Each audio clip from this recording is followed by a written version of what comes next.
Kwanza mpalano ni neno la Kinyakyusa likiwa na maana ya mashindano. Kwa mashindano au mpalano zilikuwa ni mashindano ya ngoma, lingoma, babatoni na magosi na ngoma nyingi zilikuwa zinapatikana kule Unyakyusani. Wanyakyusa walikuwa wanaanza sasa, mimi niongelee sana Wanyakyusa wa Kyela pengine na Busokelo ambao ratiba zao zinafanana sana. Wale walikuwa wanaanza kulima mpunga kuanzia mwezi wa 11, wa 12 wako mashambani. Wa kwanza, wa pili, wa tatu, wa 4, wa 5, wa 6 wanaanza kuvuna. Kwa hiyo wanapovuna wakimaliza wa 7 ndipo sasa vitu vinakuwa ghalani. Kwa hiyo kuanzia mwezi wa 7 na wa 8 ndipo Kyela na kule Busokelo na maeneo mengine ya Tukuyu kunakuwa ndio inakuwa kiangazi.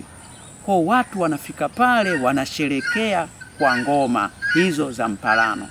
Na hizo ngoma zilikuwa zinawakilishwa kijiji na kijiji. Ni kama timu za mpira.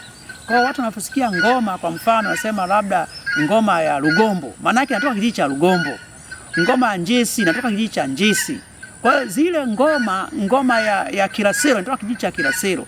Kwa yalikuwa ni mashindano ya kijiji na kijiji. Faida kubwa iliyokuwapo ilikuwa kama ni ushindani ambao kama utani, ilikuwa inajenga udugu katika enzi zake zile. Kwa watu walikuwa wanatoka sehemu za aina mbalimbali, lakini ilikuwa ni sehemu ya kiuchumi pia. Kwa sababu watu wakienda siku hiyo kwenye mpalano wanakusanyika watu wengi sana. Kwa watu wanapika vyakula, wanauza vitu na nini. Kwa kulikuwa na asili pia ya kiuchumi pia. Watu wanauza vitu, na ng'ombe wanachinjwa, vyakula na nini, wafanya biashara wanapata biashara zao mle ndani. Kwa upande mmoja ilikuwa kiuchumi inasaidia, ilikuwa inajenga mahusiano, watu force walikuwa wanaoana kupitia hivyo. Lakini of course ilikuwa pia na madhara mengine. Ilikuwa na madhara mengine kwamba watu walikuwa wanakunywa, wanalewa kupindukia. Na wakati wa HIV, magonjwa ya ukimwi yalipokuja, pia mangoma yale yalisaidia sana kuleta ngono na magonjwa kuenea.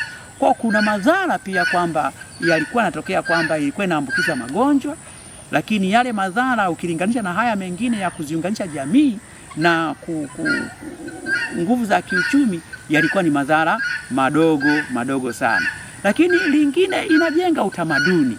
Yaani inarisishwa utamaduni kutoka utamaduni mmoja kwenda utamaduni mwingine, kizazi kimoja kwenda kizazi kingine. Sasa Wanyakyusa vitu ambavyo wamebaki navyo ni hivyo tu vya kiutamaduni.